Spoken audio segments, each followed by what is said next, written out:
సంస్థల బాధ్యులు, గాయని విమలక్క, మిత్రులారా, ఒక ప్రజాస్వామిక డిమాండ్ భారతదేశం నిచ్చెన మెట్లతో కూడుకున్న సమాజం అని మన అందరూ తెలుసు, వివరణ అవసరం లేదు. మాలల్లో గ్రూపులున్నాయి, మాదికల్లో గ్రూపులున్నాయి, మనకు అందరికీ తెలుసు. రకరకాల పద్ధతుల ద్వారా అవకాశాలు ఎవరు వాడుకోగలిగినరు, ఎవరు వాడుకోలేకపోయినరు అనే విషయం అందరికీ తెలుసు. ఎవరిని విమర్శించే పని లేదు. ఇదేదో వ్యవస్థ బాగాలేదు, ఎక్కడో తప్పు జరుగుతుంది, కొందరు అందుకోలేకపోతున్నారు, కాబట్టి మాకు అవకాశాలు కల్పించాలని మాత్రమే డిమాండ్, వేరే ఏమీ లేదు, ఆరోపణలు ఏమీ లేవు. అయినా అటువంటి అంటే సమానత్వం అనేది ఒక డిమాండ్. సమానత్వం అనేది ఒక ప్రిన్సిపల్ డెమోక్రసీలో. వీలైనంత వరకు అందరూ సమానంగా ఉండాలా.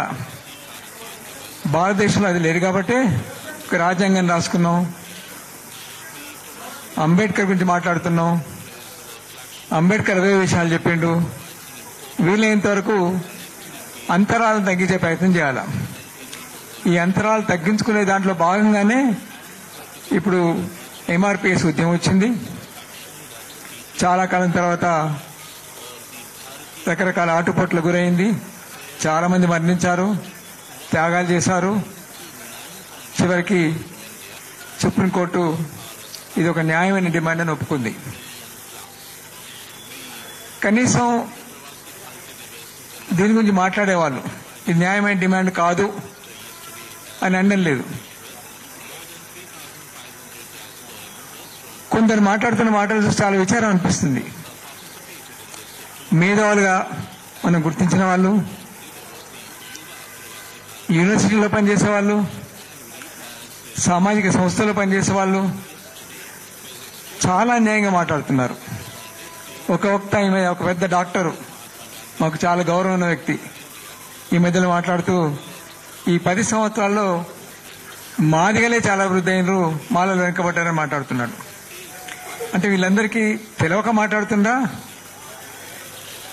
ఆ లెక్కలు తెలియదా? సమాజంలో వాస్తవికత తెలియదా? మనకు అర్థం కాదు. అంటే కావాలని ఇట్లా మాట్లాడుతున్నారు. ఇది మంచి పద్ధతి కాదని హక్కుల సంఘం తరఫున మేము చెప్పదలుచుకున్నాం. మన మాలలో ఐక్యం కావాలని స్లోగన్, మనమే గొప్ప. ఈ మధ్య సికింద్రాబాద్లో ఆయన మీటింగ్లో మన మాలలో ఐక్యం కావాలా అని ఒక స్లోగన్, చాలా అన్యాయం స్లోగన్. వాళ్ళంతా అంబేద్కర్ ఇట్లని చెప్పుకుంటారు, దళితులని చెప్పుకుంటారు. కనీసం దళితులంతా ఐక్యం కావాలన్నారు, మన మాలలో ఐక్యం కావాలా? ఇది చాలా విచారకరం. నేను ఈ అంశంలోకి పోను, కానీ మేము 66లో అనుకుంటా ఒక కరపత్రం వేశాం. అప్పుడు మేము 96లో పౌర హక్కుల సంఘంలో ఉండగానే ఒక కరపత్రం వేశాం. అది చదువుతాను, చదివిన తర్వాత నేను ముగిస్తా.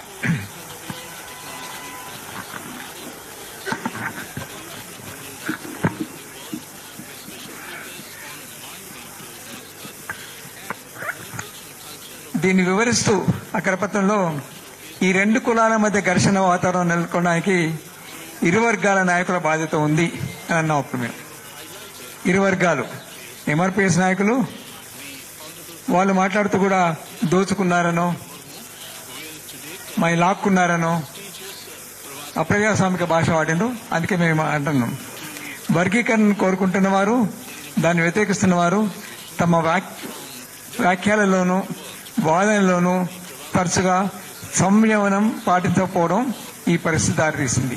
ఇద్దరు చాలా ఆవేశంగా, అన్యాయమైన వాళ్ళు నిజంగా ఆవేశపడతారు, కానీ చాలా ఆవేశంగా పరిధులు దాటి మాట్లాడారు. ఇద్దరు శత్రువులని క్షణిక ఉద్రేకంలో యువకులు అనుకున్న వారికి నచ్చ చెప్పవలసిన బాధ్యత నాయకులు. యువకులు అనుకోవచ్చు, యువకులు ఆవేశంగా అనుకోవచ్చు, కానీ నాయకులు, మందకృష్ణ ఇక్కడే ఉన్నారు, నాయకులు బాధ్యతగా ఉండవలసి ఉండే. మీరు బాధ్యతగా మాట్లాడండి, మనకు సామాజిక న్యాయం కోసం మాట్లాడుతున్నాం అని చెప్పలేదు.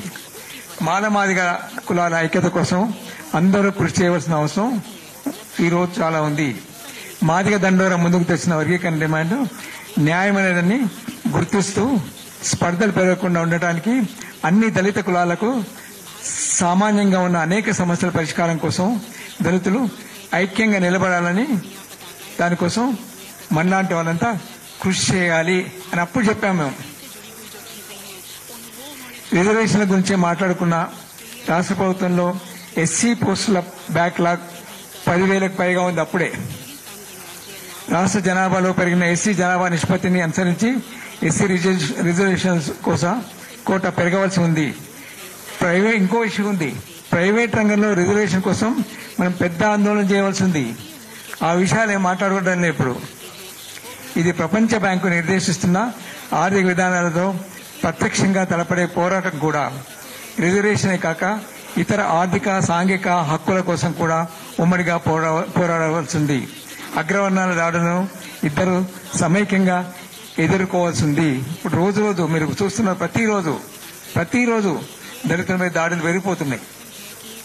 టీచర్ల, ఉద్యోగస్తుల, వ్యవసాయదారుల ఏమీ లేదు. రోజు అది ఎవరు పట్టించుకోవడం లేదు. ఈ నాయకులు కానీ ఆ నాయకులు కానీ ఇంతకు భీష్మించుకొని మాట్లాడుతుంటూ ఇది చాలా అన్యాయం. అట్లాగే మానవ హక్కుల వ్యక్తి తరఫున కూడా మేము ఒక అప్పీల్ చేశాం.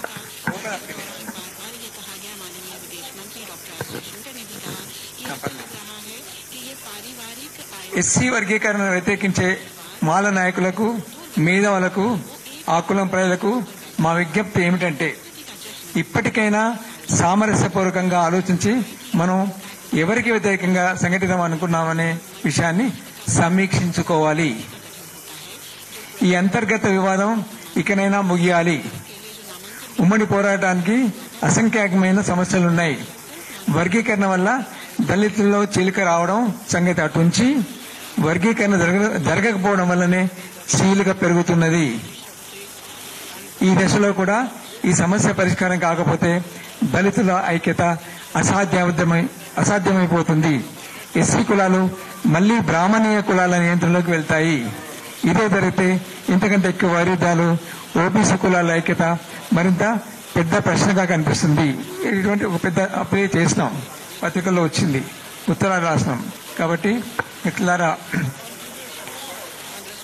మన బాధ్యత అంతా కూడా, అందరి బాధ్యత కూడా, వాళ్ళలో ఉండే ఆ ఆవేశాలు తగ్గించాలా, వాళ్ళని ఒక టేబుల్ మీద తీసుకొచ్చే ప్రయత్నం చేయాలా. మేము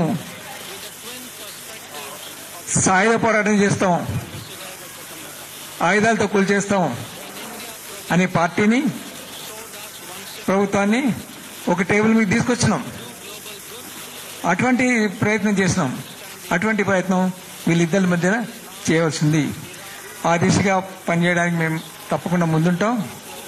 ఇక్కడ వచ్చిన భక్తులందరూ కూడా అప్పీల్ ఏంటంటే, మనం ప్రయత్నం చేద్దాం. ఊరికి ఆయన ఇట్లన్నాడు, ఈయన ఇట్లన్నాడు తిట్టుకోవడం కాదు. వాళ్ళు తిట్టుకుంటున్నారు, కొంత విజ్ఞతతో ప్రవర్తించండి. సమాజం మిమ్మల్ని చూస్తుంది, ప్రజలు మిమ్మల్ని చూస్తుంది. మీరంతా మేధావులని చెప్పుకుంటున్నారు, మాల మేధావులని ఒకరు మాది ఫోరంలు పెట్టుకొని మాట్లాడుతుండ్రు. సరైనది కాదు. మేము దీని పట్ల పూర్తి అసంతృప్తితో ఉన్నాం. దయచేసి మానండి అని ఒక అప్పీల్ చేయాలా. ఆ దిశగా మనం ప్రయత్నం చేద్దామని చెప్తూ ముగిస్తాం.